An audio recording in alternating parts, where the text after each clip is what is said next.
All right.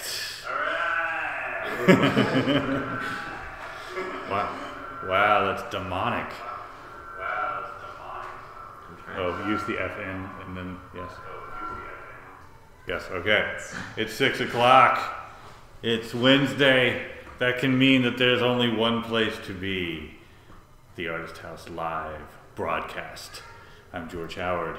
Andrew Goodrich is here. Hello. Carrie is here from Jealous Monk. Hello. Nick is somewhere around here.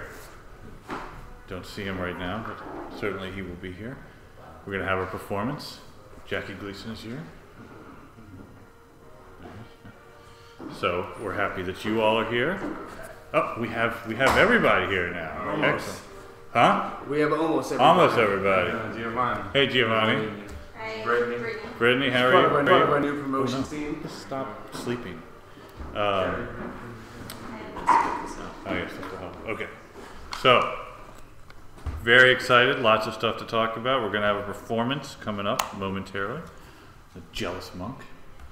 I have stuff that's been on my mind. Certainly, you all have stuff that's on your mind. We've been doing more of the broadcasting on Artist House. I hope you all have been enjoying that. We had the opera. We had what was it the other night that was so great? What was the Howlin' Wolf. who performed with the Howlin' Wolf? We had Andrew Andrew Duhan, who's going to be our guest coming up here next week. Andrew Duhan, amazing singer-songwriter. The Trembles were on it. The Trembles, but before that there was it was a symphony. The symphony, which was incredible. So all of this stuff is being archived. Tons of great information, tons of great broadcasts. Really, just generally exciting stuff. I must give a shout out to our new producer. As you recall, several months ago, we solicited out to the community to find somebody to help us with all the bookings. We've become an in-demand place for people to present their musical stylings. It became overwhelming for myself, for Andrew Goodrich, for Brett Cooper, for Evan Stout. So we reached out to the community, and we now have a producer. His name is Chaz Nisbet, Mr. Chaz Nisbet. Charles Nisbet goes by Chaz.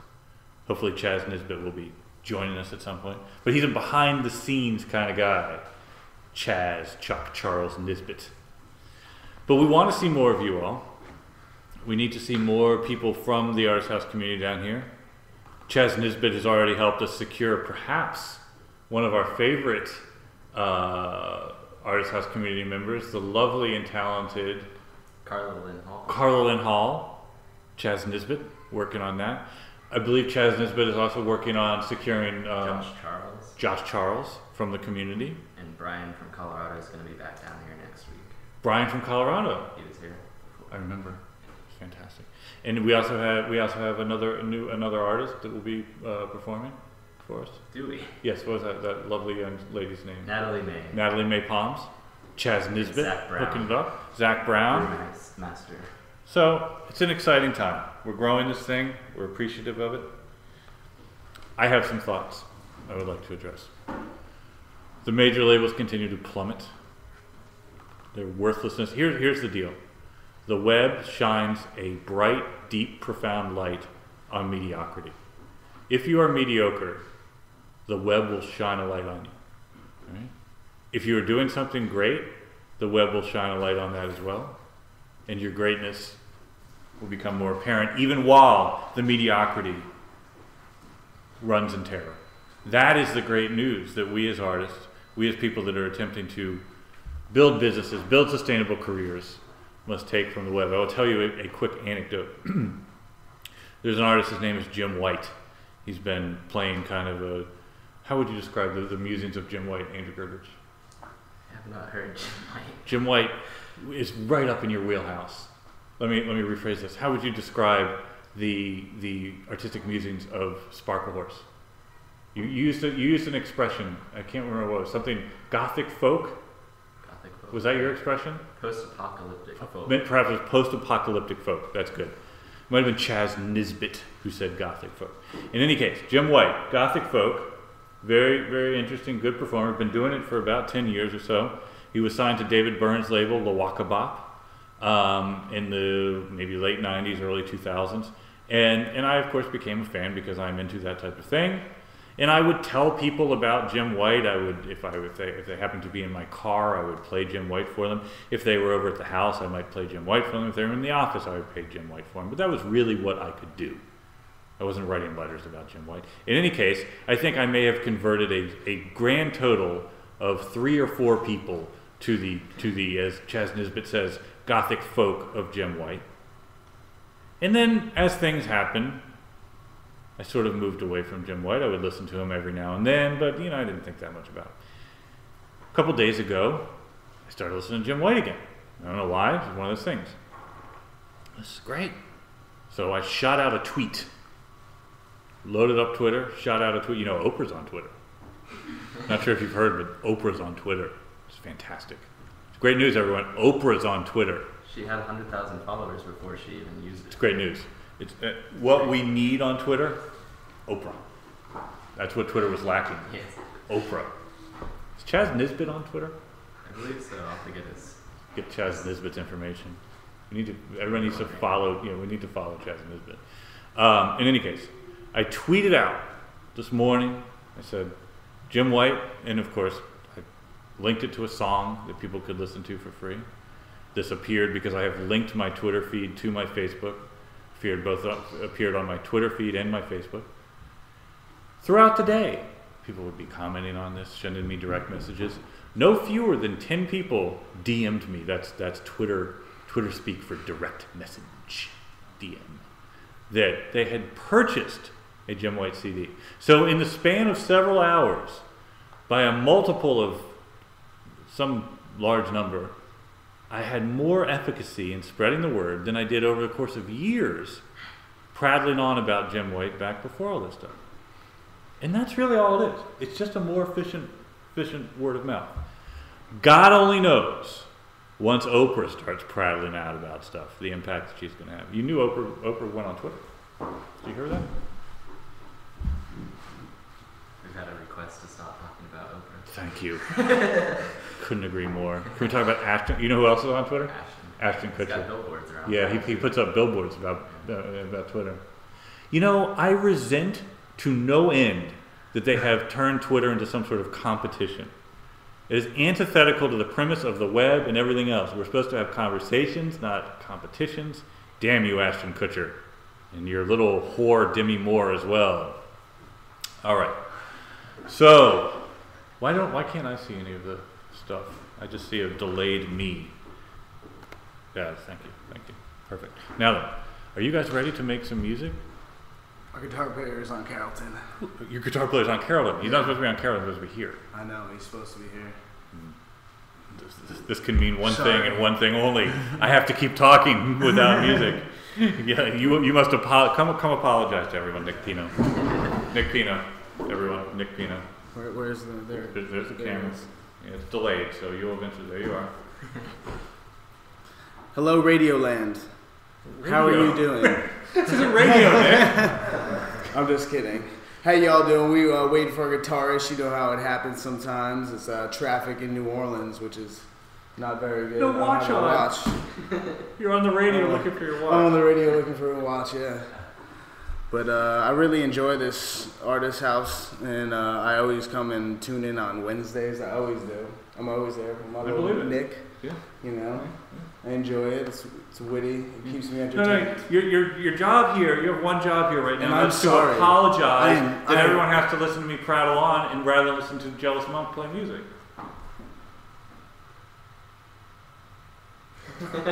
I'm just. All right, I will continue. I'm just so. All right, so I have another theory. I'm full of theories, but here's one. Here's one I've been developing. I have 2 theories. First, this is the first and the easiest one, and this goes back to our. We must continue to become more fluent with technology, because here's what's happening. It used to be if you weren't that fluent with technology. I think we may have a special guest here in a moment. If you weren't that fluent with technology, say you had just you heard about the email thing and you weren't on it, and then somebody taught you email, and then you were kind of back at a level playing field with all those people that were on email before you, right? Now the gap is widening. right? People that are leveraging the technology well, understanding social media, understanding all the new tools, are increasing the gap by massive increments between those that are behind. And I don't think the ones that are behind are ever going to be able to catch up. And it's an interesting time. I think there's some logarithmic thing going on where the people that are getting good at technology get further and further away from those that are not embracing it. And that's a real problem. I think that the people that are not embracing it are going to feel further and further marginalized and feel further and further distracted and distended from this whole operation. So you call whom hackers, dude?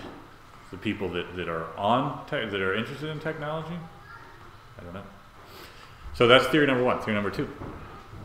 I believe that all of this instruction that we're trying to do, all of the teaching that we try and do, all of the things that we put out there to try and help you improve your artistic endeavors may not be able to be heard. Okay, now here's why. I believe that there is a continuum on which all artists find themselves upon. Right? And it goes something like this. You first decide that you want to learn your instrument, you want to do more with your instrument, you want to begin to play an instrument. So you take some lessons, you begin to get some sort of proficiency, and this is your first goal, just to get proficient on your instrument. That may be defined by being able to play Message in a Bottle on your guitar, whatever your definition is, right? The very next kind of emotional boundary, hurdle, or whatever that you leap over is, now you can play Message in a Bottle on your guitar, I need to make a recording, right? Of my own song, somebody else's songs, whatever. So you think, okay, I'm going to make a recording. This is what all artists, or most artists, go through. Start to get okay at the instrument, then they want to make a recording. And bear with me here. But all during that process, you could be telling them about publishing, you could be telling them about copyright, you could be telling them all the keys to the kingdom. They cannot hear it. Because all they can hear is stuff having to do with making the recording that they believe that they need to make. Right? Now, you've gotten over hurdle one and hurdle two. You've gained proficiency at your instrument, you've made a recording, and that process may take a very long time. The next thing that you want to do, once you've gotten that recording made, is you want people to hear the recording, right? I gotta get this out. And it used to be I gotta get it in the stores. If I could only get my CD in the stores, then the gates of the kingdom would open up for me. Now it's if I can only get it online, right? If I can get it on iTunes or whatever, and of course you can. And so people do that. That's the next. Do we have a guest? Hi, Miss Annabelle. Yeah, come say hi. I want you to see something. Well, but I can't right now. I'm doing the thing. Would you like to come say hi?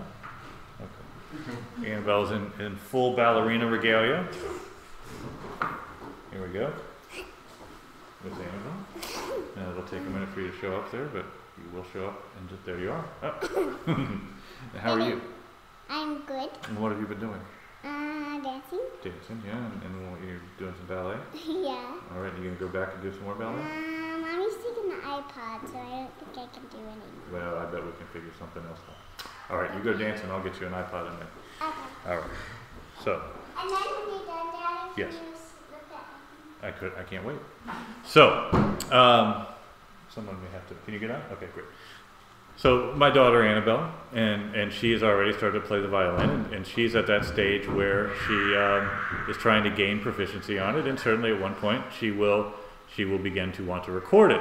All during that process, I could be telling her about publishing, and even if she was older than 5 and would give a rat's ass about publishing, she wouldn't be able to hear it. And she makes the recording. Let's not use Annabelle as an example. An artist makes a recording. Chaz Nisbet, do you have a band? Chaz Nisbet makes a recording, right? And decides that he's going to get it up on iTunes, right? Now he has cleared some other emotional hurdle. Now I say to Chaz Nisbet, I say, Chaz, Charles, Chuck, you have to make people aware of this. Distribution follows marketing always, right? If you just throw something up there, now that anybody can do it, and somebody did throw out TuneCore, yes, that is true. TuneCore will help you get your music up on iTunes. It'll be up there, but who will care? Now here's where the learning begins, I think. Once people have gone through that stage and they realize, okay, I've gained proficiency in my instrument, I've made a recording that I can kind of live with, I've got it out there in a place where people can buy it, but wait, nobody's buying it.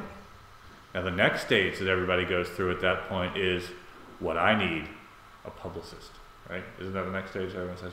Now what I need is a publicist. I need to get myself a publicist. Because these magical publicists, right? They can connect people. They can get me on TV and in the newspapers and all those things. And if I get that publicist, then that's what, it doesn't work, right? But that's the next emotional hurdle. Now you can be telling this person at that point, look, what you really need to do is get out there on the road and tour and make more recordings and get the rest of it done. And you don't really need a publicist right now because you could be doing that yourself. You could be making connections with the media in a real organic and authentic way, but instead you're going to place a layer between you and those media outlets, but they can't hear it. It's cool. It's the process, right? And instead, people do this, they do this. And the problem is that all along this journey where they're trying to get Nick, where is your damn guitar player? Because this is very hard. I feel like I'm Spalding Gray up here trying to do this monologue. People don't know Spalding Gray, but perhaps you should look into Swimming to Cambodia. In any case, all along the way, either gaining proficiency, getting the distribution, getting the so-called external marketing, be it a publicist, a radio promotions person, what have you, people start giving up. People start thinking, I'm no good at my instrument, nobody cares, but they can't hear the other stuff. Now finally, after having done this, paid money for the publicist, here's how publicity works. I, publicist, oh yeah, I like your music, I know this writer here or there, I think we can get this written about here, talked about there, blah, blah, blah, and you will pay me X number of thousands of dollars a month. And if I don't do any of those things and nobody writes about it, yeah, I'm not giving you the money back, right? It is giving money to someone with no guarantee that any of this is going to happen. In any case, I clearly have a bias against publicists. Not all publicists are bad. Some of my close friends are publicists, but it's just a really rough business. And to think that someone else can create a demand for your music better than you can is just kind of crazy. Anyway, so you do all these things, you start falling off, and you stop and you start thinking it's because your music is no good, and that's the real tragedy, right? But eventually you realize you got nowhere with the publicist, your music isn't selling, and then you finally start thinking, I need to start using the tools that are at my disposal, I need to get out there in the community, make real fans, make authentic connections, make more recordings, get off the 18-month record cycle, and you can start actually building something and monetizing along the way. The problem is, most people have given up by then.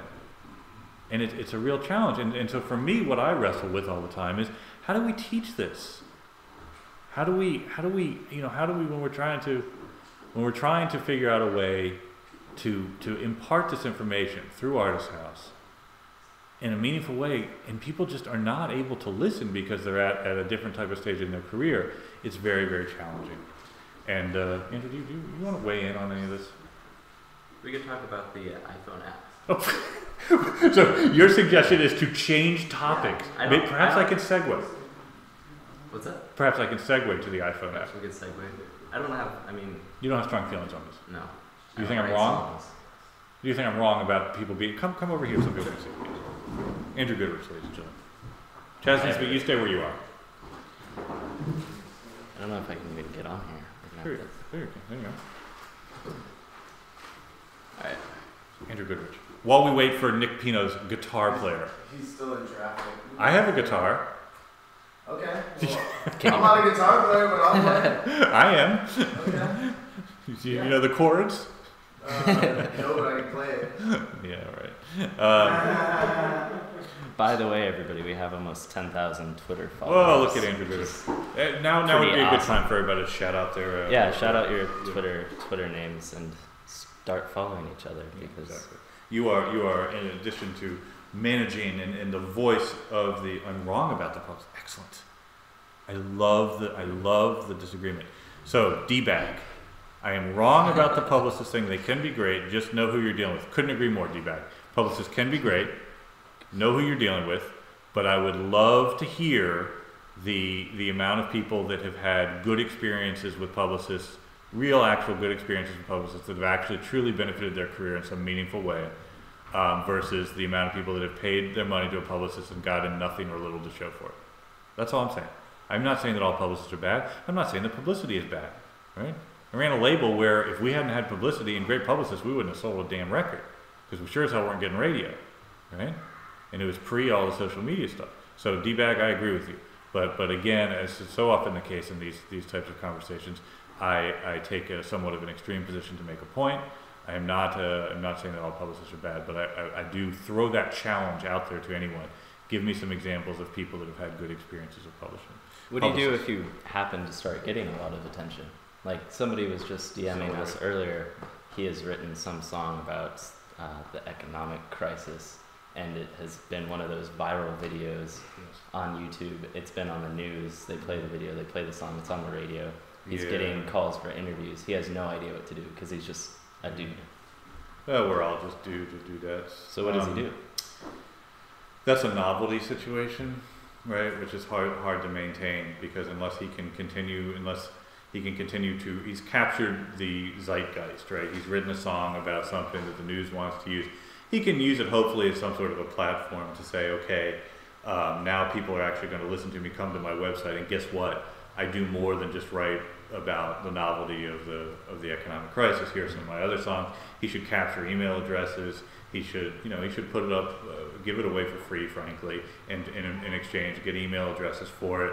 He should try and create some kind of event, either regionally or otherwise, where he will perform these things and hopefully some of his other songs, and try and leverage this little bit of attention, which will necessarily only last for a short period of time, to gather some real authentic fans, which is precisely the strategy that any of you that ever have the fortune, good or misfortune, to get signed to a major label should do.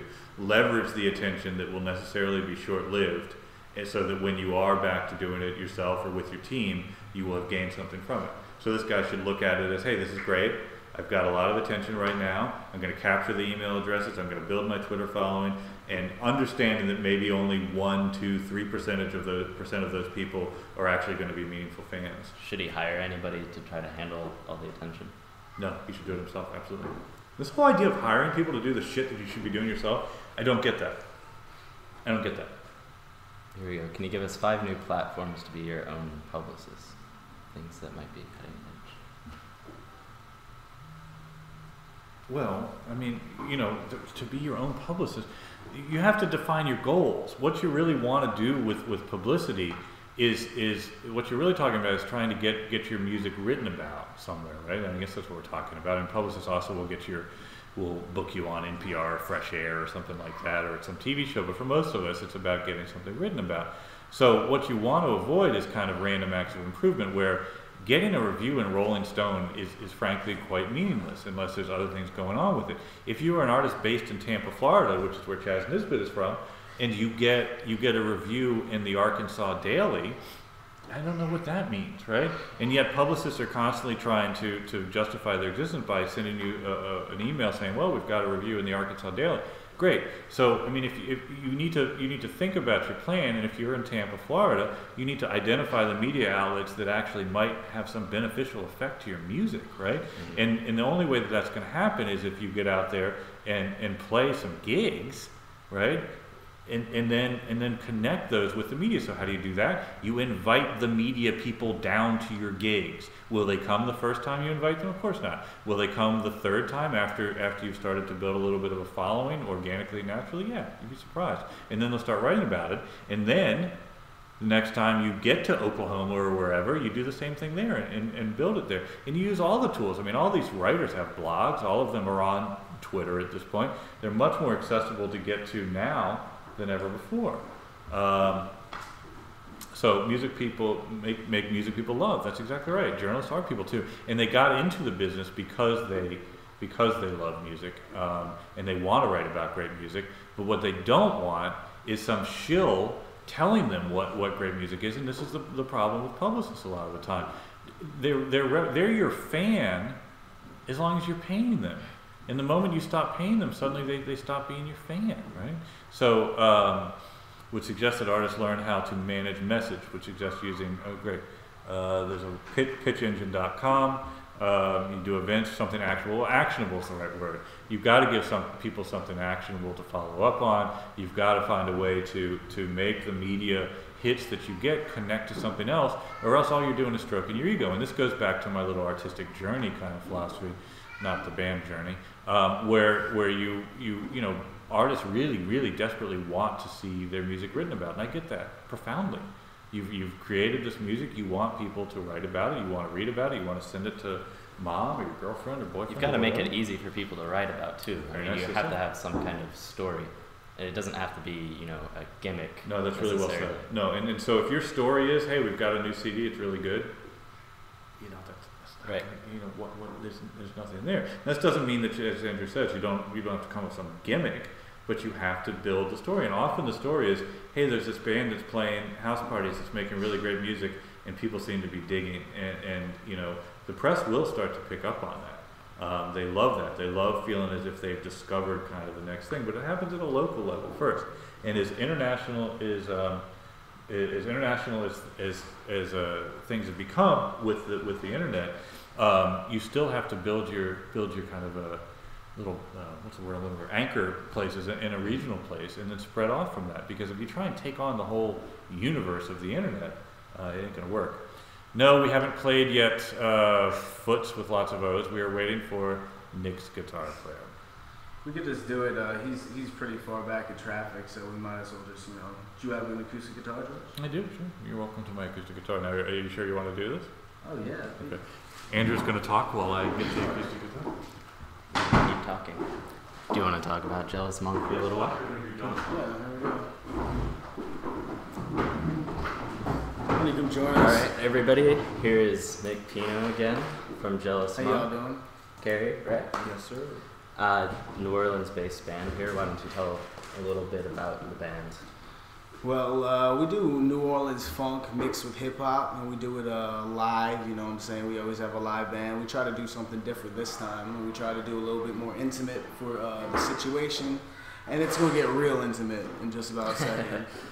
But what we do with Jealous Monk is we try to bridge the gap between this live music that's so beautiful that goes on here all the time, and people who aren't used to it, like younger generations who grow up with hip hop. And you can check some of our stuff out on myspace.com/jealousmonk, and there's some videos up there. Still using the MySpace, huh? Why not? Oh, we just got Bandcamp too, and we're right after we play, we're gonna let y'all get a free download. You know what I'm saying, right? Yeah. Sounds good, right? So how Artist House turned me into Bandcamp. Right on. So how important has connecting to something in the past, be New Orleans culture? How important is that to what you do? I mean, you're part of a story of New Orleans, right? Well, it's crazy the way that it kind of happened.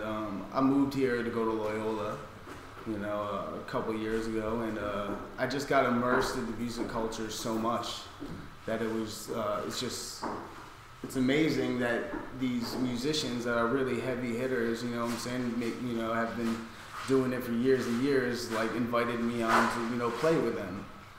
And like some of the people like George Porter, from the Meters, and Johnny Vodakovich and Walter Wolfman and Bernie Worrell. And it's just amazing that they see the merit of what we do, and that just makes it all worth it. That they're like, hey, they see me there, they're like, come up, do a couple tunes. That's only in this city. Yeah.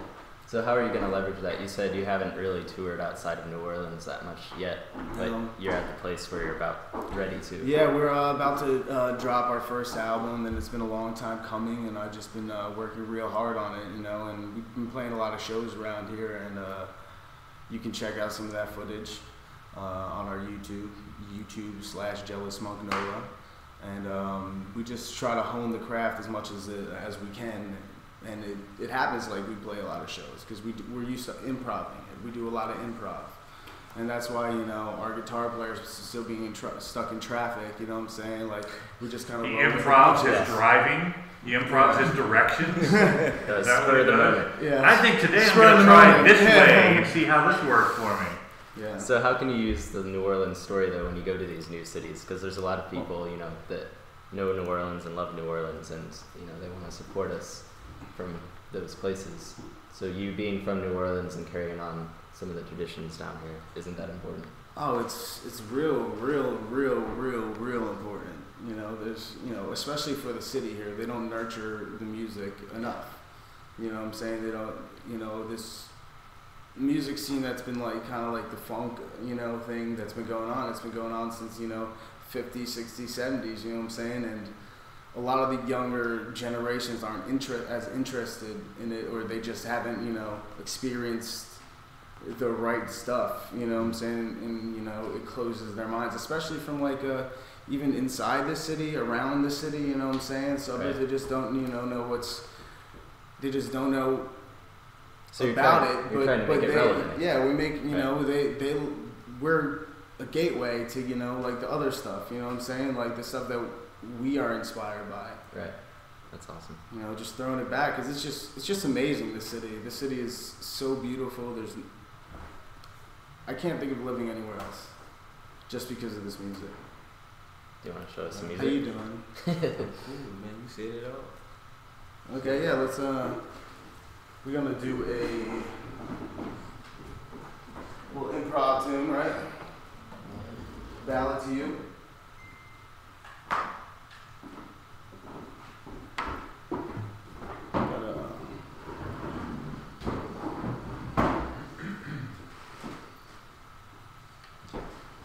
It's tripping me out, though, you know. Good delay, yeah. Yeah.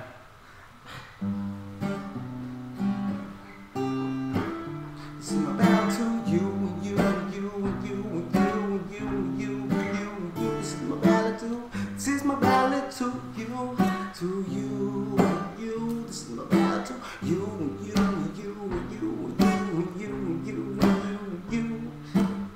This is my ballad to you, my friends, and I'll be by your side till my life ends, 'cause you know that I got your back, and if the haters fuck with you, I'll take a bad thing crack then. No more trouble, 'cause my friend, you could be my double. My brother from another mother, my sister, my cousin, there ain't no other but duty calls. I gotta bid you farewell, I gotta fight my own wars, gotta right my own wrongs, but don't change a bit, you as cool as a snowball. I take a brew and a shot strong, where's it? Up to you, 'cause you know you don't got long. And we started off just like this, but for all this house, this is my ballad to you, you, you, you, you, you, you, you, you. This is my ballad to you, you, you, you, you, you, you, you. This is my ballad. This is my ballad to you and you. This is my ballad to you and you and you and you and you. You wanna get some? Well, since this is improv and you plucking on guitar strings, I just might as well get in the screen and let you know what I think from different point of views. Man, I don't know, like he said, YouTube, Black Sash to MySpace, just to get a taste of what we bring from the first date. I think it's like April 22nd, if I could recall it. I don't drink, fall from an alcoholic, but the way I speak the truth over the beats is just like I'm sweating, not cause of the heat, but I get in tune with the licks and stuff like that. This New Orleans live improv, hip hop, and we right back to the beginning, like he said, doing it for the next generation, to let them know about the history that they missing on, to keep it circulating, and that's all I got to say. This is my ballad to you and you and you and you and you and you and you and you and you. This is my ballad to you and you and you and you and you and you and you and you and you. This is my ballad. This is my ballad to you and you. This is my ballad to you and you and you and you and you and you and you and you and you. And I know I'll be gone for long, but I hope you keep singing my song, because I'll be singing yours when I'm on tour. Baby, hear the applause, 'cause that applause for you. May you rise up when the tide comes through. May you stay calm in these times of hecticness. It won't be long till you find you bliss. You can't miss, it's a hit, 100% sentiment. Don't forget you were meant to remember innocence. And I came here to reminisce. But you know what?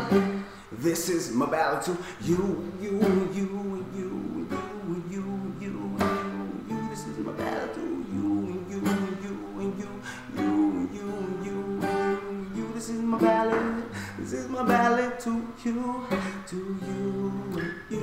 This is my ballad to you, and you, and you, and you, and you, and you, and you, and you. This is my ballad for y'all. Very nice. I'm I'm not a guitar player. No, you did fine. Very good. All right, so let's talk a second about what your what was the name of that song, by the way? Song's Ballad to You and You and You and You and You and You and You. Yeah. So a live version of it's on our MySpace. Very cool. So what are you doing to get your music heard? What we've been doing, like, basically, is we've been just we're on a bunch of the social networking sites. We're on Twitter and Facebook. Okay, so what is your plan with Twitter and Facebook and MySpace? What value are you getting from being on Twitter, Facebook, and MySpace? Well, Facebook's is good because it's a lot of like our immediate, close, congregation of fans and friends, so that we can actually, just nurture that relationship. You know what I'm saying? How are you nurturing the relationship? Well, we're always trying to, drop new content for them to, have. We do like promotional stuff. Like today, we're gonna, give y'all a couple, free MP3s to check out, and we just, do stuff like, put a guest list, And how is that? How are you measuring this? Is this working? Is it not working? Well, for Facebook, it's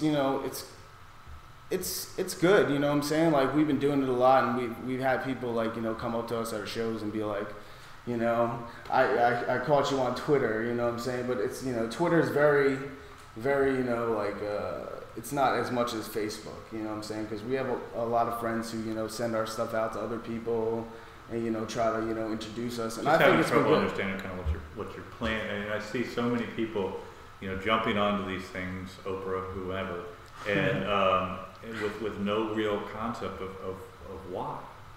It's like, and I'm not saying you're in this camp, but what I mean, it's just like this. There has to be some sort of plan. There has to be something that's connecting to, or this is no different than hiring a publicist. Yeah. It's no different than paying someone to get your music played on the radio or whatever. It has to be. So what are the goals for the band? What are you trying to accomplish?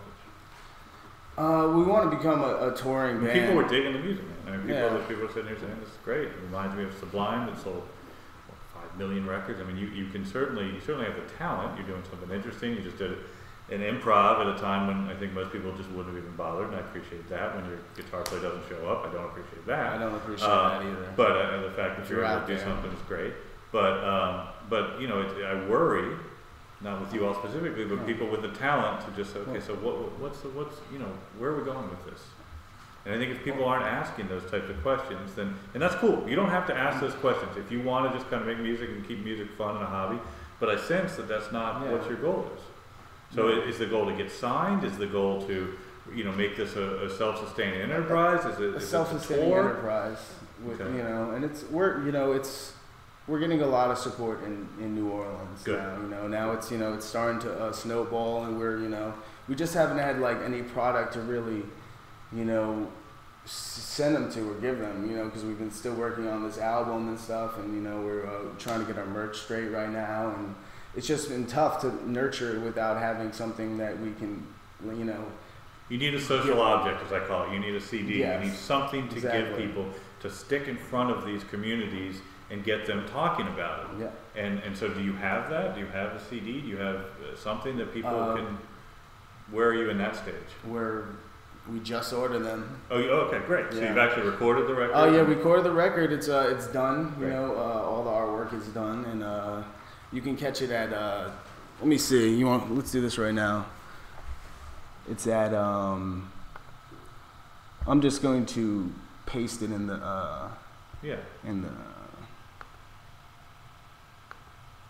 And there's a lot of comments coming through on the little feed here about, MySpace, Facebook is not yours. They're right. Now, it's cool to leverage MySpace, Facebook, whatever, but you've got to start getting people back to your own site. You have to. You've got to capture email addresses. You've got to be able to sell stuff off of there. And then, frankly, at a certain point, you may even want to have advertisements on there if the people that you are running the ads values align with yours. So building the equity, the brand equity for MySpace, they don't need any more help, right? And I think the founders are leaving, and we'll see how that goes. But and Facebook is a wonderful tool, but unless you're using that to build something that you actually own, it's problematic. Yeah. We're working on it. Yeah. That's NewOrleansFunk.com. Right now is just kind of a jumping off page for the rest of our stuff, where you can find us, on the website or on like the web, like at Facebook and YouTube is all on NewOrleansFunk.com, and we're gonna have our own website on there very soon. And Tim Eric says that's why widgets are so effective. And so a widget can be a so-called social object. It can be something that people can grab from your site and stick on their own site. I mean, why not do a widget for the Jealous Monk song of the day, song of the week, or whatever, something that people put on their own blog that automatically uploads new material up there. I mean, there are myriad distribution possibilities out there for artists today. And one of the things that we hope to do with these conversations and the material on the site is to get people away from thinking about the old paradigms that just aren't working anymore. Chris says, have you guys thought about starting your own artist mobile application? Mobile application, I don't know what that means, Chris. So iPhone apps, I see. Yeah, iPhone apps, again, I mean, iPhone apps, everybody needs to have an iPhone app. I say that sarcastically. You don't necessarily need to have an iPhone app. Trent Reznor probably needs to have an iPhone app, and he's doing it very, very well.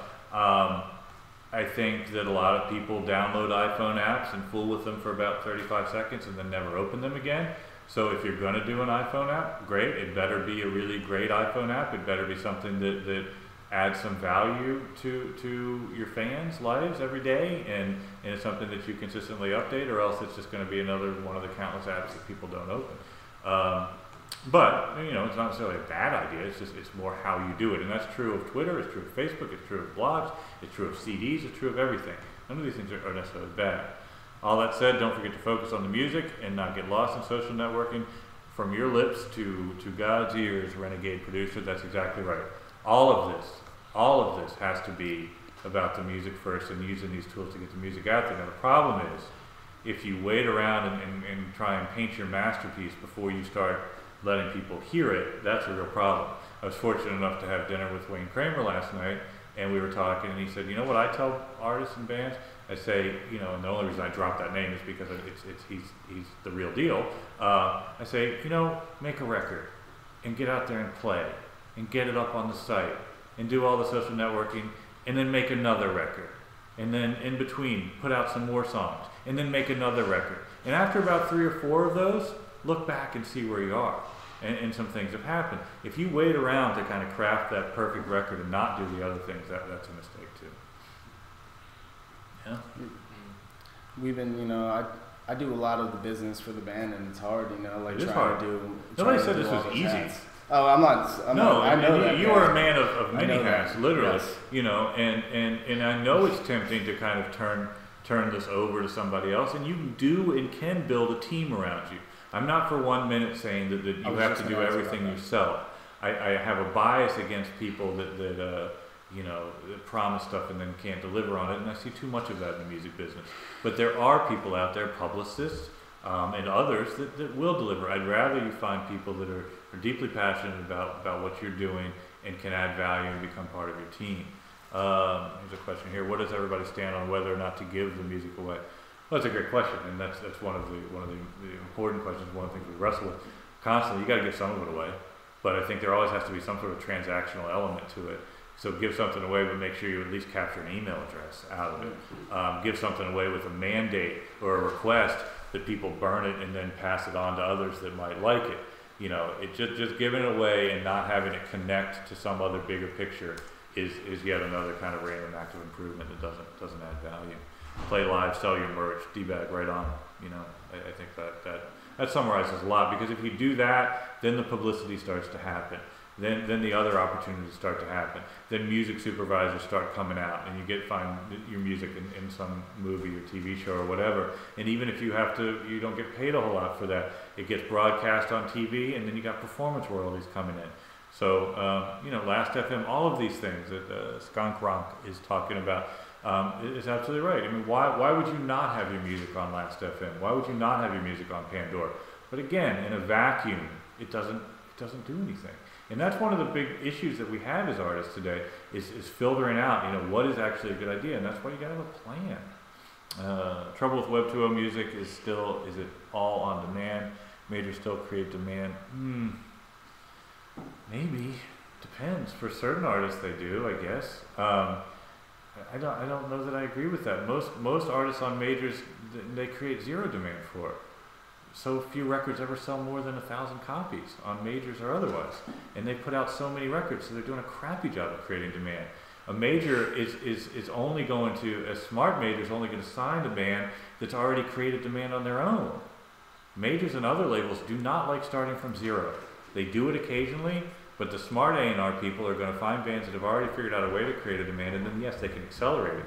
But majors on their own aren't any better at creating demand than anybody else, and they're arguably much worse. Oprah fans. Poor Oprah. I'm sorry, Oprah. You do a lot of good in this world. Your book club thing. Gives away cars. Dear Lord, I love the book club thing. I mean, I can promise you, she has turned more people on to some great books, and so God bless her. Britney is not a musician. Okay, she's a money-making machine. You may not like Britney or whatever, and she's certainly crazy as a fruitcake, but she's doing something right. I don't know. I mean, what do you say about Britney? She's selling out concerts left and right. You can scam Oprah like James Frey. Oh, he did the Million Little Pieces thing. Yeah, I guess. Bad karma doing crap like that. You do have to. You do have to build. You don't want to scam anybody. I mean, why would we start from the supposition that we should scam anybody? We need to speak with authentic voices and tell people what we're about and hopefully have good values. You do have to build your own fan base, and that's way more easily said than done. And too often people say, and I try to avoid saying, "Oh, go be an entrepreneur, go do that thing." It's like telling somebody to go be an orthopedic surgeon. This takes practice, it takes learning, it takes information, and it takes mentors, and it takes lots of things to do that. You don't just wake up one day and decide to be an entrepreneur. Some people fall into it. But there's a science out there about marketing. There's a science about management. And those of you that take the time to learn this stuff have a slightly better chance than all the others that don't. And that's all this game is about. You'd be famous if you scammed Oprah and sang about it. Maybe so. Let's see. All right. How about a critical path question? Ooh, we like operations management type questions. How do you create enough demand to end up in opening slots for festivals? You want to take that, Nick? I was about to ask the same question because opening spots around here are really hard to come by. I question the value of opening slots. If they're the right opening slots, if you're opening for a band that has a fan base that has values that align with yours, then it'll work. But too often people put way too much in that. Festivals, I think, can be good. You do that by playing non-opening slot gigs, non-festival gigs, by playing alternative venues, be it house parties, by doing Ustreams of your rehearsals, by doing whatever you can to start building some critical mass, so that when you do go play to a club, your fan base, your tribe, whatever you want to call it, comes along with you, and then people take notice and they begin putting you in the more high-profile spots. But you don't start there, and you don't do it by just sending out CDs or MP3s or sonic bids or whatever to every club in the world, because it's non-value added.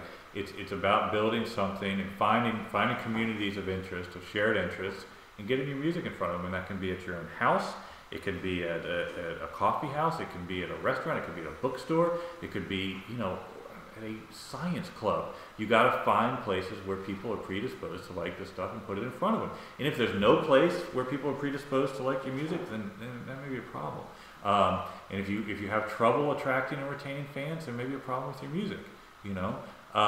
But if you get it in front of the right people and begin conversations, connect people, stories, giving people a way to use your music as a way to communicate with others.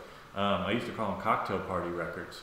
Norah Jones is a great example of a cocktail party record, right? Buena Vista Social Club, David Gray, all these records that some soccer mom would buy and then play at their cocktail party, and then all the other soccer moms said, "Oh, I want to play that at my cocktail party," and kaboom, 4 million records later, that's a lot of cocktail parties. So find your cocktail party, right? It doesn't have to be a cocktail party, it could be any number of things, and then give people that thing that they can pass on to others, and then eventually you do connect, you do attract the interest of the people that are booking the festivals, booking the opening slots, or whatever. Because people booking festivals and booking opening slots, that ain't charity. They're trying to find people that are going to bring more people there. They're not going to book you just because the music's kind of good. You have to show that. I mean, it's pure economics. If they feel like by putting you on an opening slot, people will buy more beer, they'll put you on, whether your music is, in your opinion, great or bad. Networking is key. All good. Well, Nick, thank you.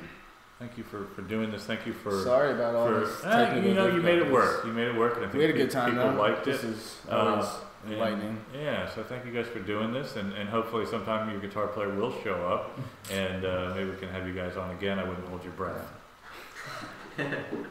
But so for Andrew Goodrich, thanks for everything as always, and for our wonderful community out there, thank you. For our great producer and Mr. Chaz Nisbet, thank you as well. And we'll see you here next week. We have Andrew Duhan next week, so I encourage you all to go check out Andrew's music. It's Andrew and then Duhon. Miss Trina Shoemaker produced his record. Trina, I think, was the first female producer to win a Grammy. Producing, I don't know if there's been any other since, so she may be the only, and that's a sad commentary.